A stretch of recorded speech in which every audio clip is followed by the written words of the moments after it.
عطار عجوزة نصحتني بيها، بجد طلع كنز. أنا عن نفسي اتفاجئت من النتيجة. بجد كلنا بندور على الوصفة دي، نساء ورجال كلنا بنبحث عن الوصفة دي. يا ريت كلنا نصلي على الرسول في الكومنتات عشان نعرف مع بعض وصفة النهاردة.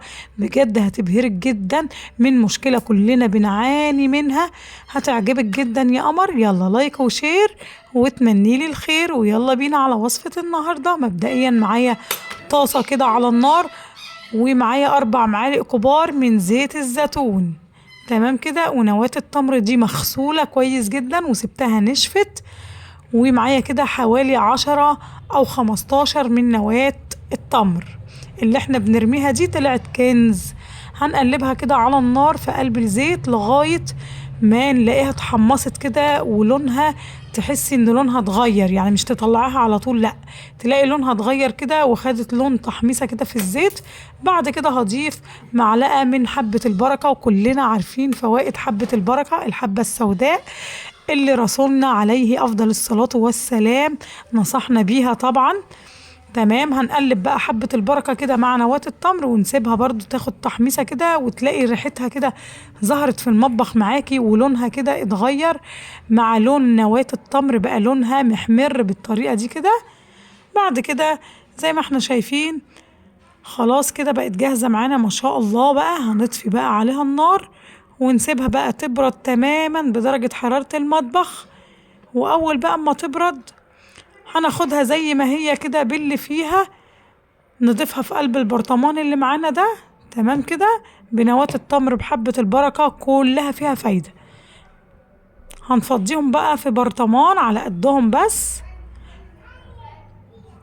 تمام كده يا قمرات. وبعد بقى ما فضيتهم في البرطمان بالشكل ده، هبتدي ان انا اغطي البرطمان ده واغطيه كده معايا بكيس اسود، وتضيفيه في ظرفة تكون مغلقة، يعني ظرفة ما يكونش بيدخلها ضوء، تكون غامقة.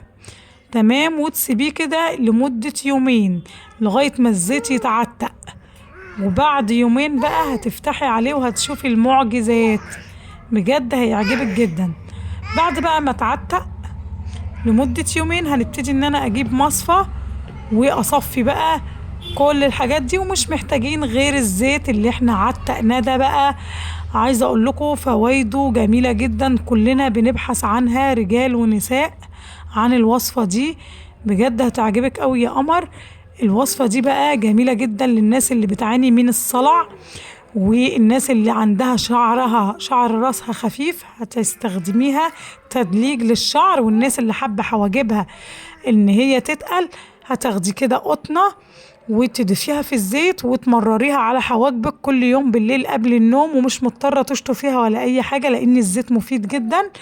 ولو انتي عايزة رموشك تطول وتتقل برضو هتضيفيها بقى في علبة مسكرة تكون عندك خلصانة وقديمة، وهتستخدميها على رموشك، هتقل الرموش وتطولها بشكل بجد رهيب جدا. جربوها هتعجبكم قوي. ما تنسوش اللايك يا قمرات.